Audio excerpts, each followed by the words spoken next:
Episode number 61. Is that all? Asked Joe, as Mrs. March looked silently at the downcast face of her pretty daughter, and could not find it in her heart to blame her little follies. No, I drank champagne, and rum, and tried to flirt, and was altogether abominable, said Meg self-reproachfully. There is something more, I think. And Mrs. March smoothed the soft cheek, which suddenly grew rosy as Meg answered slowly. Yes. It's very silly, but I want to tell it, because I hate to have people say and think such things about us and Laurie. Then she told the various bits of gossip she had heard at the Moffats, and as she spoke, Joe saw her mother fold her lips tightly, as if ill-pleased that such ideas should be put into Meg's innocent mind. Well, if that isn't the greatest rubbish I ever heard, cried Joe indignantly. Why didn't you pop out and tell them so on the spot? I couldn't, it was so embarrassing for me.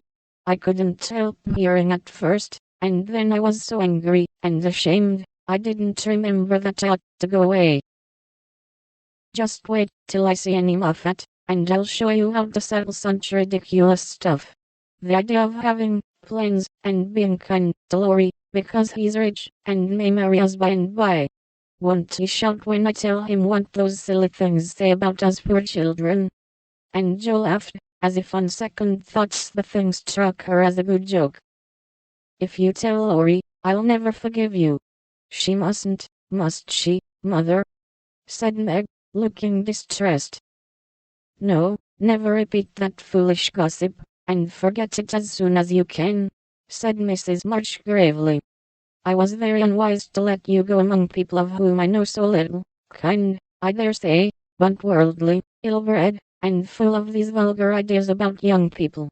I'm more sorry than I can express for the mischief this visit may have done you, Meg.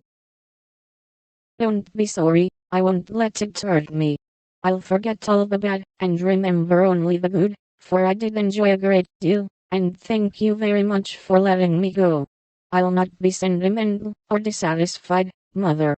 I know I'm a silly little girl, and I'll stay with you till I'm fit to take care of myself. But it is nice to be praised and admired, and I can't help saying I like it, said Meg, looking half ashamed of the confession. That is perfectly natural, and quite harmless, if the liking does not become a passion, and lead one to do foolish or unmaidenly things. Learn to know and value the praise which is worth having, and to excite the admiration of excellent people by being modest as well as pretty, Meg.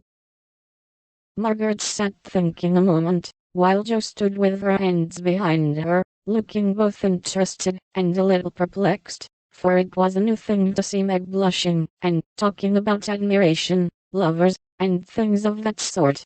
And Joe felt as if during that fortnight her sister had grown up amazingly, and was drifting away from her into a world where she could not follow. Mother, do you have plans, as Mrs. Moffat said? Asked Meg bashfully.